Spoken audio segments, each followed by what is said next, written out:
அன்பார்ந்த மக்களுக்கு வணக்கம். நான் உங்கள் கார்த்திக் பிள்ளை and welcome to the KTV. Parandur விமான நிலையம் வரப்போகுது, அதனால ஏகனாபுரம் மக்களை போய் சந்திக்க போகிறோம். டிவிகே விஜய் அவர்கள் போய் பார்த்தது அப்படிங்கிறதும் போய் பேசியது அப்படிங்கிறதும் எவ்வளோ பெரிய தவறான அரசியல் அப்படின்றதும் எவ்வளோ பெரிய தப்பான நம்பிக்கையை விதைக்க போயிருக்காரு அப்படிங்கிறதையும் நிச்சயம் பேசியாக வேண்டும் மக்களே. அதாவது ஒரு இடத்த விமான நிலையம் வரப்போகுது அப்படின்னால் என்னமோ அந்த இடத்த நம்ம ஆக்குபை பண்ணி கவர்மெண்ட் எடுத்துகிட்டு போகிறாங்க, இதனால் அந்த இடத்துடைய அந்த நபர்களுடைய வாழ்வாதாரம் பாதிக்கப்பட போகுது அப்படிங்கிற மாதிரியான ஒரு தப்பான ஆஸ்பெக்டையும் ஒரு தப்பான ஆங்கிளையும் ப்ரொஜெக்ட் பண்ணிட்டுருக்கிறாங்க விஜய் நபர்கள் எல்லாரும். விஜய் அரசியலுக்கு உள்ளே என்றானதும் நாங்கள் மாற்று அரசியல் பண்ண போகிறோம், நாங்கள் ஒரு நேர்மையான அரசியல் பண்ண போகிறோம் அப்படின்ற மாதிரிலாம் ஒரு பேட்டி கொடுத்து அவருடைய மேடையில் பேசியிருந்தார். இப்போ விஜய் பண்ணிகிட்ருக்க விஷயம் அப்படிங்கிறது ஒரு நேர்மையான அரசியலா இல்லை மாற்று அரசியலா இல்லை சேம் ஓல்டு அதே மாதிரியான சிஸ்டமேட்டிக் அரசியலா அப்படிங்கிறதை இந்த வீடியோ பார்த்ததுக்கப்புறம் நீங்களே முடிவுக்கு வந்துடலாம் மக்களே. ஃபஸ்ட் அண்ட் ஃபோர்மோஸ்ட் திங், இந்த ப்ராஜெக்ட் எப்படி ஒர்க் அவுட் பண்ணப்பட்டுச்சுன்ற ஃபஸ்ட்டு பார்க்க வேண்டும். அதாவது உங்களுக்கு தமிழ்நாட்டுக்குள்ளே லாஜிஸ்டிக்கல் ஏர் லாஜிஸ்டிக்கல் அப்படிங்கிறது ரொம்ப கம்மியாக இருக்குது அப்படின்னும். ஏன்னா ஒரு ஏர்போர்ட்டுக்கு ஒரு குறிப்பிட்ட பரப்பளவுக்கு கம்மியான ஒரு குறிப்பிட்ட பரப்பளவுக்கு மேலே இவ்வளவு பரப்பளவு இருந்தால் தான் அதில் அப்ஸ் அண்ட் டவுன்ஸில் நிறைய ரன்வேஸ் நம்ம செட் பண்ண முடியும். செட் பண்ணும் பொழுது நிறைய பிளேன்ஸ் இங்கே வர முடியும். முக்கியமாக லாஜிஸ்டிக்கல் பிளேன்ஸ் இப்போ பெருசாக இருக்கும். ஸோ அவங்களுக்கு பார்க் பண்ணுறதுக்கும் ரன்வேஸ்க்கும் நிறைய ஹியூஜ் ஸ்பேஸ் தேவைப்படும் அப்படிங்கிறதுனாலையும் இப்போ இருக்கக்கூடிய உங்களுக்கு ஏர்போர்ட் மீனம்பாக்கம் ஏர்போர்ட் அப்படிங்கிறதுல அவ்வளோ பெரிய ஸ்பேஸ் இல்லை அப்படிங்கிறதுனாலேயே தமிழ்நாட்டுக்கான ஒரு எக்கனாமிக்கல் க்ரோத்தில் ஒரு கன்ஸ்ட்ரைண்ட் எப்பவுமே இருந்துக்கிட்டே இருக்கும் அப்படிங்கிறதே பார்க்க முடியும். இன்ஃபேக்ட் உங்களுக்கு ஷிப்பின் மூலியமாக சில விஷயம் வந்தாலுமே ஷிப் அப்படிங்கிறதுக்கு it takes longer time rather than the பிளேனில் உங்களுக்கு லாஜிஸ்டிக்ஸ் ஃபாஸ்ட்டாக இருக்கும், அவருடைய ஏருடைய ட்ராவல் ரொம்ப ஃபாஸ்ட்டாக இருக்கும், ரொம்ப கம்மி டைம் எடுத்துக்கும். ஸோ ஷிப்பில் ஒரு 6 days ஒரு கன்சைன்மெண்ட் வருதுனால் ஏர் கன்சைன்மெண்ட் 24 hours வந்துடும். ஸோ அப்போ கிட்டத்தட்ட 1/6 ஆஃப் த டைம் நம்ம குறைக்கப்படும். ஸோ இந்த மாதிரியான விஷயங்கள் தேவைப்படுது அப்படிங்கிறதுனாலையும் அதே மாதிரி கொஞ்சம் அவேவாக ஒரு ஏர்போர்ட் இருக்கும் பொழுது அதற்கான மிக முக்கியமாக இருக்கக்கூடிய டிஸ்டர்பன்சஸ் குறையும் அப்படிங்கிறதையும் இங்கே மூலதனமாக வச்சு தான் 2020 வருஷத்துலேயே 2020 அப்போ உங்களுக்கு டிஎம்கே ஆட்சிக்கு வரல, அதிமுக ஆட்சியில் இருக்கிறாங்க. அந்த சமயத்திலேயே சென்ட்ரல் கவர்மெண்ட்டுக்கு கொடுக்கப்பட்ட ஒரு கோரிக்கையின் மூலியமாக, ஏன்னால் Chennai is a biggest metropolitan city. ஆனால் உங்களுக்கு கம்பேரிட்டிவ்லி இந்தியாவில் இருக்கக்கூடிய மற்ற சிட்டியை பார்க்கும்போது சென்னையோடைய ஏர்போர்ட் ரொம்ப குட்டி. ஸோ பெரிய ஏர்போர்ட் ஒன்று கட்டி ஆகணும் அப்படிங்கிற ஒரு நிர்பந்தம் இருக்குது, இந்த இடத்துல ஒரு தேவை இருக்கின்றதை கருத்தில் கொண்டு தான் 2020 வருஷத்துலேயே இந்த மாதிரி இப்போ ஒரு ஏர்போர்ட் ஒன்று புது ஏர்போர்ட் கட்ட போகிறோம் அப்படிங்கிறதை அவங்க உறுதிப்படுத்துகிறாங்க அதிமுக ஆட்சியில். ஸோ 2021 இவங்க ஆட்சிக்கு வந்ததுமே 3 இடங்கள் எந்த இடத்துல இதை செட் பண்ணலாம் அப்படிங்கிறத ஒரு சஜஷன்ஸ் கேட்குறாங்க சென்ட்ரல் கவர்மெண்ட். அப்போது அந்த மாதிரி பார்க்கும் பொழுது 3 இடத்த அவங்க அங்கேருந்து எழுதி அனுப்புகிறாங்க. அந்த 3 இடத்தை ஏன் தேர்ந்தெடுக்கிறாங்க அப்படிங்கிறதுக்குமான ஒரு யூனிக் செல்லிங் பாயிண்ட்ஸ் மாதிரி ஒரு பேசிக்கான முக்கியமான பாயிண்ட்ஸாகவும் எழுதி அது சென்ட்ரல் கவர்மெண்ட் அனுப்புகிறாங்க, ஸ்டேட் கவர்மெண்ட். அதில் பரந்தூர் இடத்தை ஏன் தேர்ந்தெடுத்தாங்க அப்படின்றதை முக்கியமாக சொல்லக்கூடிய வார்த்தை என்னென்னால், சென்னை பெங்களூருடைய தேசிய நெடுஞ்சாலை இங்கே பக்கத்தில் இருக்குது அப்படின்றது தான் ஒரு மிக முக்கியமான ஒரு பாயிண்ட்டாக எடுத்துக்கிட்டு இந்த இடத்துல ஏர்போர்ட் வரும்போது நல்லாயிருக்கும் ஃபஸ்ட்டு. 2வது, நீங்கள் கொடுத்துருக்கக்கூடிய இந்த ஒரு பரப்பளவு அப்படிங்கிறதுல நிறைய எம்டி லேண்ட்ஸ் நிறையா இருக்குது, விவசாய நிலங்கள் ரொம்ப ரொம்ப கம்மியாக இருக்குது. ஸோ இந்த இதில் மக்களுக்கான பாதிப்பும் கம்மியாக இருக்கும் அப்படிங்கிறதை முடிவெடுத்து தான் இந்த பரந்தூர் ஏர்போர்ட் பரந்தூர் ஏர்போர்ட்டை முடிவு செய்கிறார்கள் சென்ட்ரல் கவர்மெண்ட். ஸோ இந்த ஒரு பேசிக் விஷயத்தை ஃபஸ்ட்டு விஜய் புரிந்து கொள்ள வேண்டும். ஸோ பரந்தூர் ஏர்போர்ட் வந்ததுக்கான காரணம் இதுதான். ஸோ அடுத்தது, இதில் உங்களுக்கு விவசாய நிலங்கள் மிக மிக குறைவு அண்ட் ட்ரை லேண்ட்ஸ், அதாவது வேஸ்ட் லேண்ட்ஸ் தான் அதிகமாக இருந்துச்சு. இது மட்டும் இல்லாமல் எம்டி லேண்ட்ஸ் அதிகமாக இருந்துச்சு. இது மட்டும் இல்லாமல் இந்த இடத்துல வந்ததுமே இவங்களுக்கு மிக முக்கியமாக நீங்கள் 8 வழிச்சாலையாக இருக்கட்டும் இல்லை பரந்தூர் ஏர்போர்ட்டாக இருக்கட்டும், இந்த இடத்துல உங்களுடைய நிலத்தை கவர்மெண்ட் வந்து கெடுக்கிறாங்க அப்படின்னால் மக்களுடைய மெயின் கோரிக்கை என்னவாக இருக்குன்னு பார்த்தீங்கன்னா, நிலத்தை கொடுக்க மாட்டேன், விவசாயத்தை காப்பாற்ற போகிறேன், நான் பாதுகாக்க போகிறேன்றதெல்லாம் ஃப்ரண்ட் எண்டில் வைக்கக்கூடிய ஒரு மாயாஜால ஜால்ஜாப்பு வித்தைகள் தான். உண்மையான காரணம் என்ன இருக்குன்னு பார்த்தீங்கன்னா, நீங்கள் கவர்மெண்ட் நிர்ணயிக்கக்கூடிய ரேட்டை நீங்கள் ஃபிக்ஸ் பண்ணுறீங்க, எனக்கு அந்த ரேட்டு வேண்டாம், we want a market rate அப்படின்னு அங்கே வந்து விவசாயிகள் நின்னாங்க. அங்கே இருக்கக்கூடிய பரந்தூரில் நிலத்தை கொடுக்கக்கூடியவர்கள், நான் கொடுக்க ரெடிங்க, நீங்கள் சொல்கிற ரேட்டு வந்து 1/3 தான் இருக்குது, மார்க்கெட் ப்ரைஸிங் அதுக்கு 2/3 கம்மியாக இருக்குது, 2/3 கம்மியாக மார்க்கெட் ப்ரைஸை விட, எங்களுக்கு மார்க்கெட் ப்ரைஸை கொடுத்துருங்க, நாங்கள் நிலத்தை கொடுத்துட்றோம் அப்படிங்கிற கோரிக்கையை தான் நாங்கள் வந்து முன் வச்சுருக்கிறாங்க. இதற்கு தாமோன்பரசன் அவர்கள் நேரில் போய் வந்து இது சொல்கிறது, நான் சொல்கிறது ஒரு 6-8 months பேக்கே மக்களே, போய் நேரில் போய் இதை வந்து பார்த்து அந்த மக்கள்கிட்ட பேசி, சரிங்க நாங்கள் உங்களுக்கு என்ன மார்க்கெட் ப்ரைஸிங்கோ அந்த ப்ரைஸே கொடுத்துட்றோம் அப்படின்னு சொல்லிட்டு வந்து கன்ஃபர்மேஷன் கொடுக்குறாங்க. அப்போ என்ன சொல்கிறாங்கன்னா, நாங்கள் சென்ட்ரல் கவர்மெண்ட்டுக்கு வந்து மொத்தமாக இந்த ப்ராஜெக்ட் வேல்யூ பார்த்திங்கன்னா மக்களே 29,144 கோடி ரூபாய் ப்ராஜெக்ட் வேல்யூ. இப்போது இதுலேருந்து ஒரு பேமெண்ட் கூட வரல சென்ட்ரல் கவர்மெண்ட்லேருந்து. ஸோ நாங்கள் சென்ட்ரல் கவர்மெண்ட்லேருந்து பேமெண்ட்டு வந்ததுமே இதை எப்படி பிரித்து கொடுக்கறது, அதாவது எவ்வளோ இன்ஸ்டால்மெண்ட்ஸை பிரித்து கொடுக்கறது அப்படிங்கிறத முடிவு பண்ணிக்கலாம் அப்படிங்கிறது தான் இங்கே ஃபஸ்ட்டாக வைக்கப்பட்ட டிஸ்கஷனுடைய எண்ட் ரிசல்ட். 900 நாட்கள் 900 days கடந்தும் போராடிட்டு இருக்கிறாங்க அப்படிங்கிற ஒரு வார்த்தை அப்படிங்கிறது, இங்கே இவர்கள் போராடுவது அப்படிங்கிறது இந்த பணம் இந்த முழுவதுமாக இந்த மார்க்கெட் ப்ரைஸிங் கிடைக்கிற வரைக்கும் அவங்க போராடிட்டு தான் இருப்பாங்க.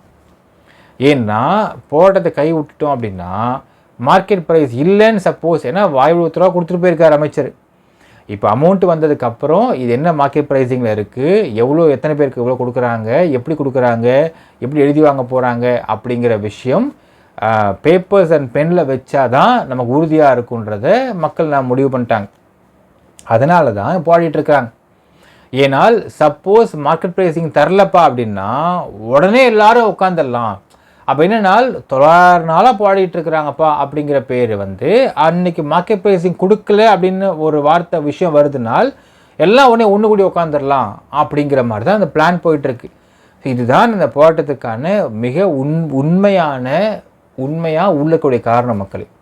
விஜய் முதல்ல இந்த விஷயத்தை புரிஞ்சுக்கணும். நான் கேட்குற மக்களை, விஜய் போய் அந்த மக்களை பார்த்து பேசிட்டாருன்னா இப்போ எல்லாம் ஓட்ட விஜய்க்கு விழுந்துருமா, இல்லை அங்கே வரக்கூடிய ஏர்போர்ட்டை தடுத்து நிறுத்திட போகிறாரா, முடிவெடுக்கக்கூடிய அதிகாரத்தில் விஜய் இருக்கிறாரா, இல்லை ஸ்டேட் கவர்மெண்ட் தான் இருக்கா? அப்போது எப்படிப்பட்ட ஒரு போலி நம்பிக்கையை உருவாக்கிட்டு இருக்காரு விஜய் அப்படிங்கிறத இங்கே பார்க்கும் பொழுது, விஜய் இப்போ இருக்கக்கூடிய எல்லா அரசியல் கட்சிகள் மாதிரியும் ஒரு ஃபேக்கான ஒரு போகஸான நம்பிக்கையை மக்கள்கிட்ட கொடுத்துக்கிட்டு இருக்காரு அப்படிங்கிறதுல இந்த பரந்தூர் விமான நிலையத்து மேட்டில் போய் அவர் பேசின விஷயமே 100% உறுதியாகவும் சொல்லலாம் மக்களே. ஸோ இதில் வந்து நிறைய ஆஸ்பெக்ட் இருக்குது. இப்போ நம்ம கேட்கலாம், சரி வெளிநாடுகள்லாம் அப்படி ஒரு விஷயமே வராதா சார், எப்படி சாங்கெல்லாம் டேக்கிள் பண்ணுறாங்கன்னு கேட்கலாம். வெளிநாடுகளை பொறுத்தளவுக்கு என்ன செய்கிறாங்கன்னா, இப்படி ஒரு கவர்மெண்ட்டுக்கான ஏதாவது ஒரு நல்ல ஸ்கீம் வருது, இந்த மாதிரி ஒரு தேவை இருக்குது, அந்த மக்களுடைய நிலத்தை அவங்க எதிர்பார்க்குறாங்க அப்படின்னால் எப்படி கொடுப்பாங்கன்னு பார்த்தீங்கன்னா, அந்த பர்டிகுலர் டே என்னைக்கு வந்து அக்ரிமெண்ட் சைன் பண்ணாலும் அன்னைக்கு டேயில் என்ன அமௌண்ட்டு மார்க்கெட் ப்ரைஸ் இருக்கோ அந்த மார்க்கெட் ப்ரைஸுக்கு அக்ரிமெண்ட்டை போட்டுருவாங்க. ஃபுல் அமௌண்ட் தரமாட்டாங்க. ஃபுல் அமௌண்ட் தராமல் அந்த அமௌண்ட்டை இத்தனை வருஷத்துக்குள்ளே இவ்வளோ வட்டி மாதிரி போட்டு மாதம் இஎம்ஐ மாதிரி கொடுத்துருவாங்க. இது உங்கள் நிலத்தை நீங்கள் சேல் பண்ணுறதா இருந்தால். இல்லை நான் சேல் பண்ண மாட்டேன், நான் வாடகைக்கு தான் நிலத்தை எடுப்பேன் அப்படின்னு யாராவது அடம் பிடிச்சாங்கன்னா அதற்கு ஒரு ஆப்ஷன் இருக்குது. என்ன பண்ணுறாங்கன்னா, நீங்கள் என்ன வயசில் இருக்கிறீங்க, உதாரணத்துக்கு நிலம் இருக்குன்னு வச்சுக்கோங்க மக்களே, ஒரு நிலத்தை வந்து ஒருத்தர் வந்து கவர்மெண்ட்க்கு எதிர்பார்க்குறாங்க, அதை வாங்குறாங்க, அது தேவைப்படுது அவங்களுடைய ப்ராஜெக்ட்டுக்கு, அவருக்கு வயசு 40ன்னு வச்சுக்கலாம். 40 வயசில் இருக்குனால் அந்த நிலத்தை அவர் வந்து நான் விலை கொடுக்க மாட்டேன், அதுக்கு பதிலாக நான் ரெண்டல் நார்ம்ஸ்க்கு போய்க்கிறேன்னு சொல்கிறாருனால், அப்போது கவர்மெண்ட்டு வைக்கக்கூடிய ரெண்டல் நார்ம்ஸ் என்ன, ஜென்ரலாக வந்து கவர்மெண்ட்டு வந்து ஒரு ரெண்ட் கண்ட்ரோல் நார்ம்ஸ்னு சொல்லுவாங்க. ரெண்ட் கண்ட்ரோல்ஸ் நார்ம்ஸ் என்ன அப்படிங்கிறதை அந்த கவர்மெண்ட்டுடைய அந்த இடத்துக்கான ரேட் ஃபிக்ஸ் பண்ணுவாங்க. அந்த ரேட்டை ஃபிக்ஸ் பண்ணிட்டு மாதம் இவர் நிலம் உதாரணத்துக்கு 1 ஏக்கர்னு வச்சுக்கலாமே, 1 ஏக்கர் நிலத்தை ஏர்போர்ட்டுக்கு எடுத்துக்கிறாங்கன்னா அந்த 1 ஏக்கர் நிலத்துக்கு என்ன ரெண்ட்டு கொடுக்க வேணுமோ அந்த ரெண்ட்டை கொடுத்துட்டே வருவாங்க மாதம். எப்பொழுது வரை அப்படின்னு பார்த்தீங்கன்னா, இந்த நிலத்தை அந்த 40 வயசு நபர் அவங்களுடைய லீகல் ஹையரான பிள்ளைக்கோ மனைவிக்கோ விற்க முடியாது. இவர் உயிரோடு இருக்கிற வரைக்கும் தான் ரெண்ட் கொடுக்கப்படும். இல்லை அவர் இறந்துட்டாருன்றது வந்துருச்சுனால் ரெண்ட்டை ஸ்டாப் பண்ணுருவாங்க. அந்த நிலம் டிஃபால்ட்டாக கவர்மெண்ட்டுக்கு அந்த பர்டிகுலர் ப்ராஜெக்டோடைய அண்டர்டேக்கிங்க்கு போயிடும். இப்படி தான் அக்ரிமெண்ட்டே போடுவாங்க. இதுதான் 2 விதமான சாய்ஸஸ். ஸோ மேக்ஸிமம் பார்த்தீங்கன்னா மக்கள் வந்து they go for the first choice. நீங்கள் இஎம்ஐ போட்டு கொடுத்துருங்க, எத்தனை வருஷம், 30 வருஷமா 20 வருஷமா 10 வருஷமா அதில் வந்து வட்டி போட்டு நீங்கள் கொடுத்துருங்கன்றுவாங்க. மாதம் இஎம்ஐ மாதிரி வந்துடும். அது அந்த இஎம்ஐ முடிஞ்சதுமே இந்த ஒட்டுமொத்த நிலமும் டைரெக்டாக கவர்மெண்ட்டுக்கு போய் சேர்ந்துருன்ற மாதிரி போட்டுருவாங்க. ஸோ இதுதான் இவங்க ஃபாலோ பண்ணுற நார்ம்ஸ். இப்போ இந்த நார்ம்ஸை ஃபாலோ பண்ணி கூட வந்து இந்த விஷயத்தை கொண்டு வந்துடலாம். பட் இதை வந்து சென்ட்ரல் கவர்மெண்ட் அக்செப்ட் பண்ணி இதை வந்து கொண்டு வர வேண்டும். விஜய் மாதிரி நபர்கள் நம்ம வந்து கூட்டத்தை பார்த்தோன்னே ஒரு மாற்று அரசியல் பண்ணுறோன்ற வார்த்தையை பயன்படுத்தி நாங்கள் உறுதியாக நிற்கிறோம், கூட நிற்கிறோம், உற்ற மாட்டோம், விவசாயம்தான் எல்லாமே அப்படின்னு சொல்கிறார் இல்லைங்களா. உண்மையாலுமே விஜய்க்கு அரசியல் ஞானம் இருந்ததென்றால் இந்த பரந்தூர் மேட்ருக்கு அவர் வந்து பேசிடக்கூடாது. ஏன்னா மக்களே, இந்த மாதிரியான தவறான உதாரணங்கள் வரும் பொழுது இந்த மக்கள் என்ன பண்ணுவாங்கன்னா இந்த உதாரணத்தை பயன்படுத்தி கொண்டு இன்னும் இவங்களுடைய பார்கெனிங் கெப்பாசிட்டி அதிகப்படுத்துவாங்க. உதாரணத்துக்கு அந்த 1 ஏக்கர் நிலம் வந்து 5 lakhsக்கு போதும்னு வச்சு உதாரணம் வச்சுலாமே. விஜய் குரல் கொடுத்துருக்காரு, அவர் குரல் கொடுத்துருக்காரு, நம்ம என்ன பண்ணலாம், நிலத்தை கொடுக்க மாட்டோம்னு சொல்லி போராடலாம், நம்ம வந்து ப்ரொடெஸ்ட் பண்ணலாம். அப்போ ஆட்டோமேட்டிக்காக வந்து ஆளுங்க கவர்மெண்ட் வந்து அதிகமாக என்னமா பண்ணுன்றீங்க, 10 lakhs கொடுத்துரும் அப்படின்னு பார்கெனிங் கெப்பாசிட்டி அதிகப்படுத்திப்பாங்க. ஸோ விஜய் இந்த மாதிரியான ஃபேக்கான ஒரு போகஸான விஷயத்தை கொண்டு வருவதால் அங்கே உள்ள மக்கள்லாம் அவங்களுடைய தேவையை பூர்த்தி பண்ணிக்கொள்வதற்காக பார்கெனிங் டெக்னிக்கை யூஸ் பண்ண ஆரம்பிச்சிருவாங்க. இதன் மூலியமாக அவங்க லேண்டுடைய ப்ரைஸிங்கை விட அதிகமான ப்ரைஸிங் கோட் பண்ணுவாங்க. அப்படி கோட் பண்ணி வரலைன்னா உடனடியாக போராட்டம் பண்ணுற உட்காந்து இறங்கிடுவாங்க. அப்படிங்கிறதெல்லாம் பார்க்க வேண்டும். ஏனால் மக்கள் எல்லாருமே நம்ம கதைகளில் படிப்பதை போல் ரொம்ப நல்லவங்க அப்படிலாம் கிடையாது. They are opportunist. எந்தெந்த சந்தர்ப்பங்களில் என்னென்ன தேவையோ என்னென்ன வேணுமோ, அது முக்கியமாக பண விவகாரங்களில் பார்த்தீங்கன்னா சந்தர்ப்பவாதியாக அவங்க நடந்து கொள்வது இயற்கையான விஷயமாக ஆயிடுச்சு. சிம்பிள் எக்ஸாம்பிள் சொல்லலாம் மக்களே. அது ஏரிக்கரை வீடு கட்டி வச்சுருப்பாங்க. ஏரிக்கரை வீடு கட்டுறப்ப ஒரு பக்கம் ஹைகோர்ட்டு திட்டும் கவர்மெண்ட்டு, ஏரிக்கரை வீடு இருக்குது, என்கரேஜ்மெண்ட்டாக இருக்குது, எடுங்கன்னு சொல்லும். இப்போ எடுக்கிறதுக்கு அரசாங்கம் போச்சுன்னா உடனே போட ஆரம்பிச்சிருவாங்க. இந்த போராட்டத்தை மக்கள் கூட்டம் சேர்ந்தவொடனே எதிர்கட்சிக்காரங்களும் சேர்ந்து வந்து உட்காந்துப்பாங்க. ஏன் மக்களை வெளியேற்றுறீங்க, அவங்க வந்து ஈபி கட்டலையா, தண்ணி வரி கட்டலையான்னு பேசுவாங்க. எங்கேயுமே ஈபி கனெக்ஷன் வாங்க போகும்பொழுது எங்கே வீடு வச்சுருக்கீங்க, இந்த இடத்துலையா, வீடு பட்டா இருக்கான்னு கேட்க மாட்டாங்க. பட்டாவை கொண்டு வந்தால்தான் உங்களுக்கு ஈபி கனெக்ஷனே கொடுப்போம், சட்டத்தை கொண்டு வந்துருங்க பேசாமல். அப்படி கொண்டு வந்தால் தான் இந்த மாதிரி என்கரேஜ்மெண்ட்டில் இருக்கக்கூடிய பல பேர் சிக்குவாங்க. ஸோ பட்டா இல்லாமல் நான் ஈபி கொடுக்க மாட்டேன்னு ரூல்ஸ் கொண்டு வந்தால் சூப்பராக இருக்கும். அது ரூல்ஸ் கிடையாது. பட்டா இருக்காது, ஈபி கனெக்ஷன் கேட்பாங்க. ஈபி கனெக்ஷன் மீட்ரு தானே, மீட்டருக்கு காசுலாம் கொடுத்துட போகிறாங்க, வந்து ஈபி கனெக்ஷன் கொடுத்துட்டு போயிடுவாங்க. இப்படி கொடுத்து ஈபி கட்டினா நீங்கள் என்கரேஜ் பண்ணி இருப்பீங்க அப்படின்னால் இப்போ பட்டாவோட இடத்த வாங்கி வீடு கட்டி இருக்கிறவங்களாம் ரூசு பயலா அப்படின்ட்டு கேள்வி இருக்குது.